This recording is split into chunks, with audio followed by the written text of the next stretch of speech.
તો વિદ્યાર્થી મિત્રો, હવે આપણે અહીંયા ધોરણ 9 માં પ્રકરણ 1 સંખ્યા પદ્ધતિ, આપણી પાસે અહીંયા ધોરણ 9 પ્રકરણ 1 સંખ્યા પદ્ધતિ. હવે એની અંદર આપણે સ્વાધ્યાય 1.5 માં જેમ પ્રશ્નો જે આપણે જરૂરી છે એ પ્રશ્નોની અહીંયા ચર્ચા કરીશું. તો ધ્યાન આપીએ તો કે પ્રશ્ન નંબર 2 માં આપણને આપવામાં આવ્યું છે કે સાદું રૂપ આપો. પ્રશ્ન નંબર 2 ની અંદર શું છે? સાદું રૂપ આપો. તો સાદું રૂપ આપો એટલે એમાં બે કૌંસનો ગુણાકાર અથવા તો બે કૌંસનો ગુણાકાર છે એને છૂટું પાડો, વર્ગ ઉપર કૌંસ ઉપર વર્ગ હોય એને છૂટું પાડો. એ રીતની જે અલગ અલગ પદ્ધતિઓ છે એ પદ્ધતિનો આપણે અહીંયા ઉપયોગ કરીશું. તો તમે નાના ધોરણમાં જે અવયવના અથવા વિસ્તરણના જે નિયમો આપણે શીખ્યા હતા એ નિયમોનો ઉપયોગ કરી અહીંયા આપણે સાદું રૂપ આપવાનું છે. તો સાદું રૂપ આપીએ એમાં પ્રશ્ન નંબર 1 અહીંયા છે 3 + √3 કૌંસમાં 2 + √2 3 વત્તા વર્ગમૂળમાં 3 ગુણ્યા 2 વત્તા વર્ગમૂળમાં 2. તો શું કરવાનું અહીંયા? તો આપણે અહીંયા કોઈ પણ એક કૌંસ છે એને બે વખત લખીએ. જેમ કે મેં અહીંયા લખ્યું 2 + √2. તો શું કરીશું? અહીંયા બે વખત એક કૌંસ બનાવીએ 2 + √2. પાછળનો કૌંસ બે વખત લખ્યો 2 + √2. હવે પહેલા કૌંસને પહેલું પદ આપીએ તો અહીંયા 3. પછી અહીંયા કઈ નિશાની છે? તો કે પ્લસ. બીજા કૌંસને આપીએ અહીંયા કેટલા? બીજા કૌંસને પ્લસ વર્ગમૂળમાં 3. એટલે હવે શું થશે અહીંયા? તો કે 3 નો 2 ની સાથે ગુણાકાર, 3 નો વર્ગમૂળ 2 સાથે ગુણાકાર. બે વખત આપણે વાત કરી હતી સમય અને અસમયનો ગુણાકાર હંમેશા કેવો થાય? અસમય થાય. એવી જ રીતે સમય ગુણ્યા સમય હોય તો સમય, અસમય ગુણ્યા અસમય હોય તો અસમય. બરાબર? તો અહીંયા ધ્યાન આપીએ તો આપણે અહીંયા ગુણાકાર કરીએ તો શું થશે? તો કે 3 ગુણ્યા 2. તો 3 સમય સંખ્યા, 2 પણ સમય સંખ્યા. તો એ બે નો ગુણાકાર 3 × 6 વત્તા 3 સમય √2 અસમય. તો એ બે નો ગુણાકાર કેવો થાય?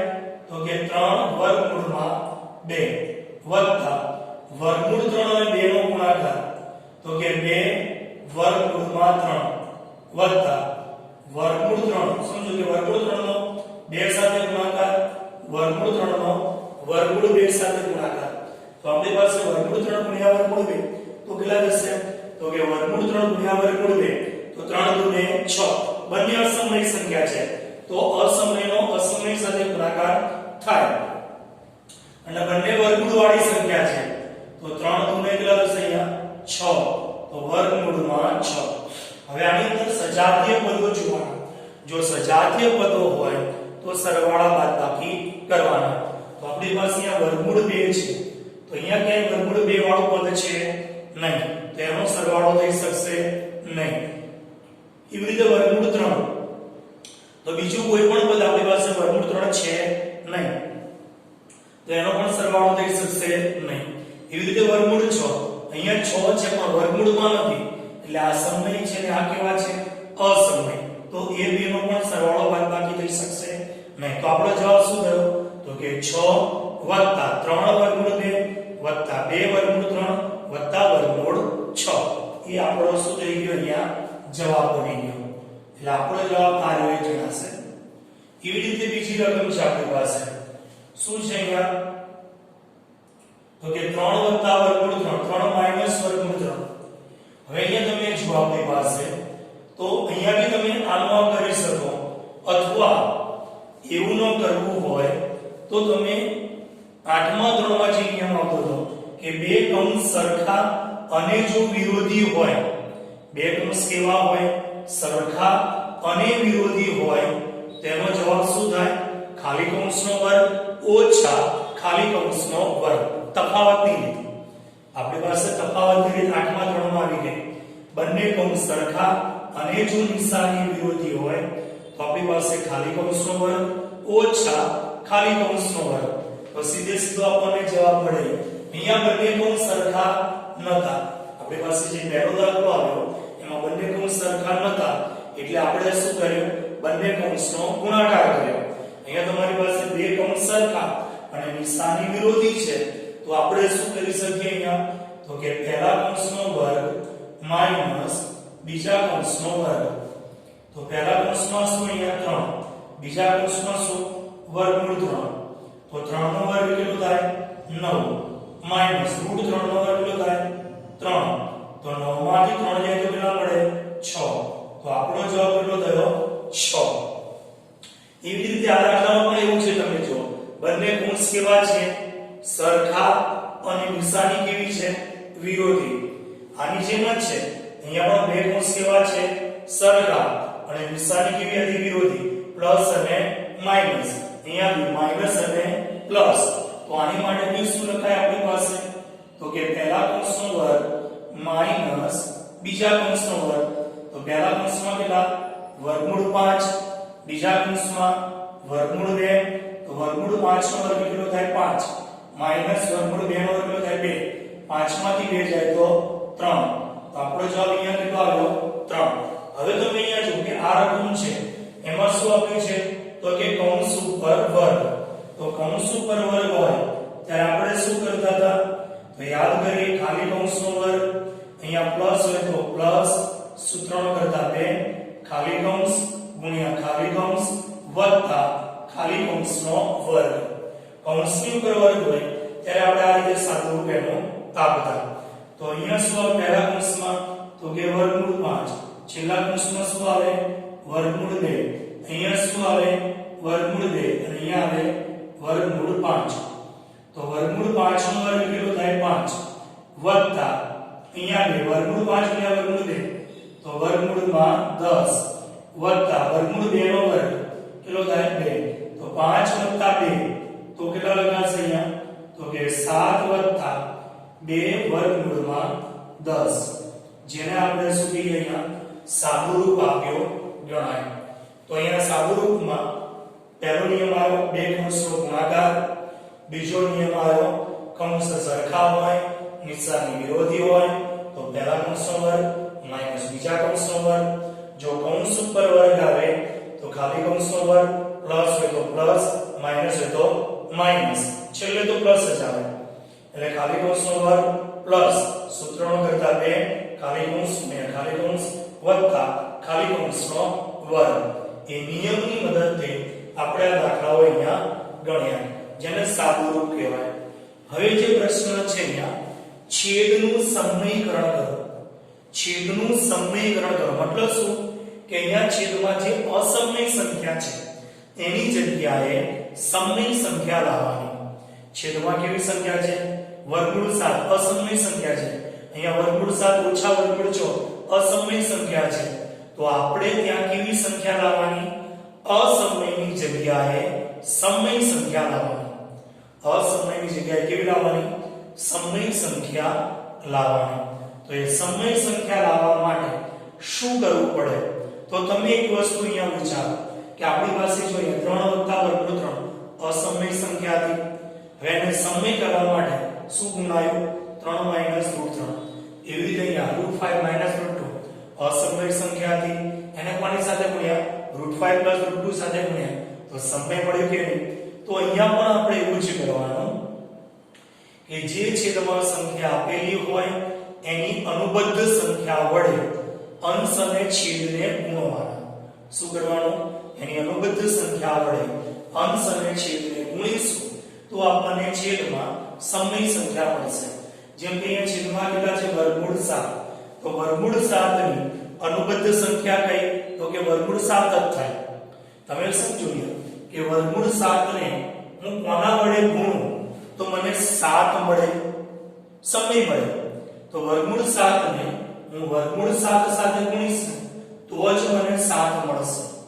તો મતલબ કે વર્ગમૂળ 7 ની અસમય વર્ગમૂળ 7 ની અનુબદ્ધ સંખ્યા કઈ થઈ, વર્ગમૂળ 7 જ થઈ.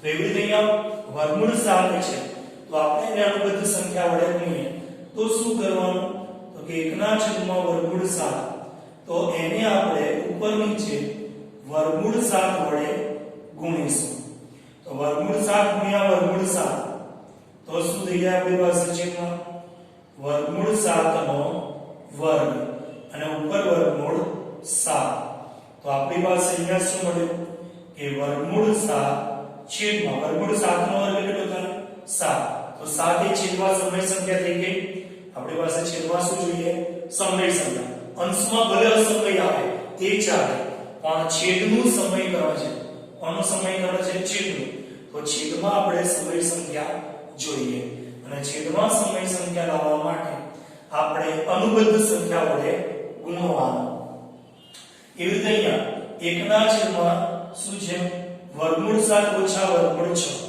તો શું કરીશું અહીંયા આપણી પાસે આવું છે અહીંયા કે એકના છેદમાં શું આપ્યું છે અહીંયા એકના છેદમાં વર્ગમૂળ 7 ઓછા વર્ગમૂળ 6 છે તો હવે અહીંયા છેદમાં સમય કરવા માટે શું કરીશું સમજો અહીંયા જો માઈનસ હતા તો એને પ્લસ વડે ગુણો તો જ સમય મળે આ માઈનસ હતા એને પ્લસ વડે ગુણો તો જ સમય મળે બરાબર તો અહીંયા કોણ છે તમારી પાસે વર્ગમૂળ 7 ઓછા વર્ગમૂળ 6 તો એની અનુબદ્ધ સંખ્યા કઈ તો કે એની અનુબદ્ધ સંખ્યા તો અહીંયા માઈનસ છે કેવા છે અહીંયા માઈનસ તો પ્લસ કરી ઉપર નીચે ગુણવાના અને જો પ્લસ હોય તો માઈનસ કરી ઉપર નીચે ગુણવાના અહીંયા કેવા છે માઈનસ તો આપણે શું કરવાનું પ્લસ કરો તો વર્ગમૂળ 7 વત્તા વર્ગમૂળ 6 રકમ એની માત્ર શું કરવાનું માઈનસ છે તો પ્લસ કરી ઉપર નીચે ગુણવાના એટલે √7 +√6 તો હવે આપણી પાસે અહીંયા નીચે શું થઈ જાય તો કે √7 - √6 √7 + √6 બંને કૌંસ કેવા થયા સરખા અને વિરોધી તો એની માટે આપણે શું લખતા પહેલા કૌંસનો વર્ગ માઈનસ બીજા કૌંસનો વર્ગ અને ઉપરનું પદ છે √7 + √6 and 9 તો અહીંયા શું લખાય √7 અહીંયા બી શું લખાય √6 તો આપણી પાસે શું આવી ગયા તો કે √7 + √6 છેદમાં √7 નો વર્ગ થાય 7 માઈનસ √6 નો વર્ગ થાય 6 તો 7 માંથી 6 જાય તો કેટલા મળે અહીંયા 1 તો √7 + √6 ના છેદમાં 1 તો 1 એ સમય સંખ્યા છે કે નહીં 1 એ કેવી સંખ્યા છે સમય તો એ શું થઈ ગયો આપણો જવાબ બની ગયો એવી રીતે અહીંયા √5 + √2 શું છે આપણી પાસે વર્ગમૂળ 5 + વર્ગમૂળ 2 તો એને શેના વડે ગુણવાનું તો મેં હમણાં જ કીધું તમને કે પ્લસ હોય તો માઈનસ કરવાના અને માઈનસ હોય તો પ્લસ અહીંયા કેવા હતા માઈનસ તો પ્લસ કરી ઉપર નીચે ગુણ્યા હવે અહીંયા કેવા છે પ્લસ તો શું કરી માઈનસ કરી ઉપર નીચે ગુણો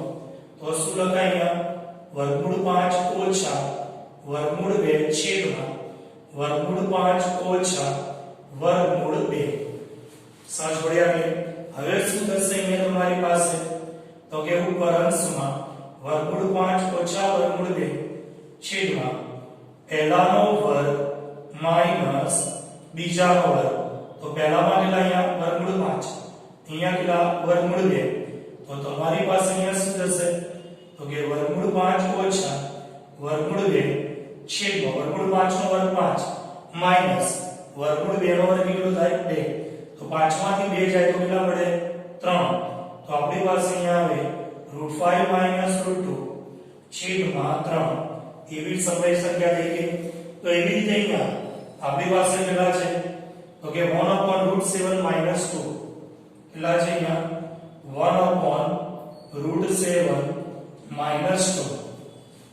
તો અહીંયા છેદમાં અસમય સંખ્યા જ છે તો આપણે એને સમય બનાવવા માટે શું કરવાનું અનુબદ્ધ સંખ્યા વડે ગુણવાનું અનુબદ્ધ એટલે શું કે જો પ્લસ હોય તો માઈનસ માઈનસ હોય તો પ્લસ √7 - 2 છે તો એની અનુબદ્ધ સંખ્યા કઈ તો કે √7 + 2 અહીંયા શું √5 + √2 એની અનુબદ્ધ શું કે √5 - √2 બરાબર તો આપણી પાસે અહીંયા √7 - 2 તો એની અનુબદ્ધ શું થશે અહીંયા તો કે 1/√7 - 2 છે તો તો એની અનુબદ્ધ √7 + 2 શું થશે? એની અનુબદ્ધ √7 + 2 અહીંયા દીકરા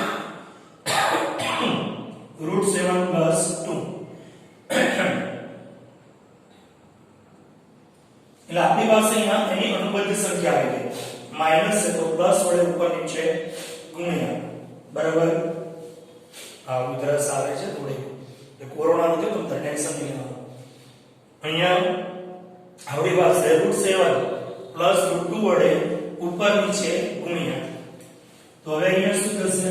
તો કે √7 એનો વર્ગ માઈનસ 2 નો વર્ગ અને ઉપર આપણી પાસે અહીંયા √7 + 2. તો હવે અહીંયા શું લખાશે? √7 + 2 નીચે √7 નો વર્ગ 7 માઈનસ 2 નો વર્ગ એટલે 4. તો 7 માંથી 4 જાય, √7 + 2 7 માંથી 4 જાય તો કેટલા મળે? 3. તો આ થઈ ગયો આપણો જવાબ. એ શું મળી ગયો આપણે અહીંયા જવાબ. તો અહીંયા આપણે શું કરવાની વાત છે? તો કે અનુબદ્ધ સંખ્યા વડે ગુણવાની વાત છે. શેના વડે ગુણવાની વાત છે? અહીંયા અનુબદ્ધ સંખ્યા વડે. કે જો માઈનસ હોય તો પ્લસ વડે ઉપર નીચે ગુણો, પ્લસ હોય તો માઈનસ વડે ગુણો, માઈનસ હોય તો પ્લસ વડે ઉપર નીચે ગુણો. હવે જે છે આપણી પાસે 1.5 માટે થોડાક નિયમો છે. અને માટે આપણી પાસે અહીંયા સ્વાધ્યાય 1.5 માટે થોડાક નિયમો અહીંયા આપણને આપવામાં આવેલા છે. શું કહેવામાં આવ્યું છે? તો કે ધન વાસ્તવિક સંખ્યા માટે ઘાતાંકના નિયમો. તો સૌથી પહેલા ગુણાકારનો નિયમ. સૌથી પહેલો નિયમ કયો અહીંયા? ગુણાકાર. હવે તું આઠમા ભણી રહ્યા તમે તો કે આઠમા ધોરણમાં આપણે ભણી રહ્યા કે ગુણાકારના નિયમમાં શું લખતા હતા? કે આધાર સરખા હોય, વચ્ચે ગુણાકાર હોય તો ઘાતાંકોનો સરવાળો. શું કરતા આપણે અહીંયા? આધાર સરખા, વચ્ચે ગુણાકાર, એના ઘાતાંકોનો શું થાય? સરવાળો. જે કે અહીંયા સમજો a ની m ઘાત ગુણ્યા a ની n ઘાત. તો આને શું કહેવાય? આધાર. ઉપર છે શું કહેવાય? ઘાતાંક. તો આધાર સરખા, આધાર સરખા, વચ્ચે ગુણાકાર, તો એના ઘાતાંકોનો શું થાય? સરવાળો. તો મતલબ શું લખાય અહીંયા? તો કે a ની m + n ઘાત. શું લખાય? a ની m + n ઘાત. અને ગુણાકારનો નિયમ કહેવાય. એવી રીતે ભાગાકારનો નિયમ a ની m ઘાત ભાગ્યા a ની n ઘાત. મતલબ કે a ની m ઘાત છેદમાં a ની n ઘાત. હવે જો અહીંયા મોટો ઘાતાંક અંશમાં હોય, મતલબ કે અહીંયા m greater than n હોય, એટલે મોટો ઘાતાંક અંશમાં હોય તો બાદબાકી અંશમાં કરવાની, મોટો ઘાતાંક નીચે હોય તો બાદબાકી છેદમાં કરવાની. અહીંયા m greater than n કીધું. શું કીધું આપણે અહીંયા? m greater than n. તો એનો મતલબ શું થાય? તો કે a ની m - n. મતલબ કે આધાર સરખા, વચ્ચે ભાગાકાર તો ઘાતાંકોની બાદબાકી. શું? આધાર સરખા, વચ્ચે ભાગાકાર તો ઘાતાંકોની બાદબાકી. તમારી પાસે આવું હોય ને a ની m ઘાત ભાગ્યા a ની n ઘાત બરાબર a ની m છેદમાં a ની n. હવે અહીંયા શરત શું હોય? m n. તો મતલબ બાદબાકી ક્યાં થાય? છેદમાં. તો કે a ની n - m ઘાત. આને ભાગાકારનો નિયમ કહેવાય. કયો નિયમ કહેવાય? એને ભાગાકારનો નિયમ. એવી જ રીતે ઘાતના ઘાતનો નિયમ. કોનો નિયમ આપણી પાસે? તો કે a ની m ઘાત અને a આખાની n ઘાત. a ની m ઘાત એ આખાની કેટલી ઘાત? n ઘાત. તો એનો મતલબ શું થાય? m ગુણ્યા n. આ બેનો ગુણાકાર થાય m ગુણ્યા n. મતલબ કે a ની mn ઘાત. એવી રીતે તમારી પાસે આવું હોય કે a ના છેદમાં b. a ની m ઘાત સમજણી, a ની m ઘાત, b ની n ઘાત અને a આખાની ધારો કે k ઘાત. અહીંયા a ની m ઘાત, નીચે b ની n ઘાત અને આખાની કેટલી ઘાત હોય k ઘાત હોય તો આપણે શું કરે તો આ k ઘાત અંશમાં બી મળે અને છેદમાં બી મળે તો a ની mk ઘાત છેદમાં b ની mk ઘાત થઈ જાય આને કહેવાય ઘાતના નિયમો હવે બીજા એક નિયમ યાદ રાખવાના એની અંદર કે જ્યારે કોઈ બી ઘાતાંક હોય અને એની 0 ઘાત આવે કોઈ પણ ઘાતાંક હોય અને એની 0 ઘાત આવે તો એનો જવાબ હંમેશા કેટલો થાય 1 જ થાય તમને કોઈ એમ કહે ના કે 599 અને એની 0 ઘાત તો એનો જવાબ હંમેશા કેટલો થાય 1 મતલબ ઘાતાંક 0 હોય તો એનો જવાબ કેટલો થાય 1 થાય એવી જ રીતે જો ઘાતાંક ઋણ હોય તમને કોઈ એમ કહે કે a ની -m ઘાત a ની કેટલી ઘાત અહીંયા -m ઘાત તો એને પ્લસ કરવી હોય તો એનો મતલબ શું થાય 1 ના છેદમાં a ની +m ઘાત એટલે માઈનસ ઘાતને પ્લસ કરવું હોય જો માઈનસ ઘાત અંશમાં હોય અને પ્લસ કરવું હોય તો છેદમાં લઈ જાઓ અને જો તમારી પાસે માઈનસ ઘાત છેદમાં હોય b ની -m ઘાત તેને પ્લસ કરવા માટે ક્યાં લઈ જવાનું તો કે અંશમાં લઈ જાઓ ક્યાં લઈ જવાનું એને અંશમાં લઈ જવાનું એવી જ રીતે હવે શું જોઈએ કે જો તમારી પાસે વર્ગમૂળની નિશાની હોય તો એનો મતલબ કૌંસ ઉપર 1/2 ઘાત જો તમારી પાસે ઘનમૂળની નિશાની હોય તો એનો મતલબ કૌંસની ઉપર 1/3 ઘાત જો આપણી પાસે અહીંયા ચતુર્થ મૂળની નિશાની હોય તો એનો મતલબ કૌંસની ઉપર 1/4 ઘાત મતલબ સમજો અહીંયા કે તમારી પાસે અહીંયા m મૂળ હોય કેટલું મૂળ હોય m મૂળ હોય તો એનો મતલબ થાય કૌંસની ઉપર 1/m ઘાત આ બધા જે નિયમો છે એ ધન વાસ્તવિક સંખ્યાના નિયમો છે અને એની આધારે આપણે સ્વાધ્યાય 1.6 ને સમજીશું અને પછી આપણે નેક્સ્ટ પીરિયડની અંદર આપણા ચેપ્ટરને પૂરું કરીશું અહીંયા આપણે 1.5 પૂરું કરી અને ઘાતાંકના નિયમોની સમજૂતી આપી 1.5 માં જે બે દાખલા છે સંખ્યા રેખા ઉપર બતાવો કાટખૂણાની મદદથી પરિકરની મદદથી બરાબર તો એ જે છે એ આપણે ક્લાસ વર્કની અંદર અહીંયા રૂબરૂમાં શીખીશું બરાબર તમારી પાસે સાધન હોય મારી પાસે સાધન હોય બંને પાસે સાધન હોય ત્યારે આપણે એ જે દાખલા જે બાકી રાખ્યા છે એ દાખલા આપણે એ વખતે શીખીશું ક્લાસની અંદર રૂબરૂમાં બરાબર તો અહીંયા જે ચર્ચા કરી આપણે સ્વાધ્યાય 1.5 ની અને સ્વાધ્યાય 1.6 ના નિયમોની આપણે ચર્ચા કરી હવે એ નિયમોની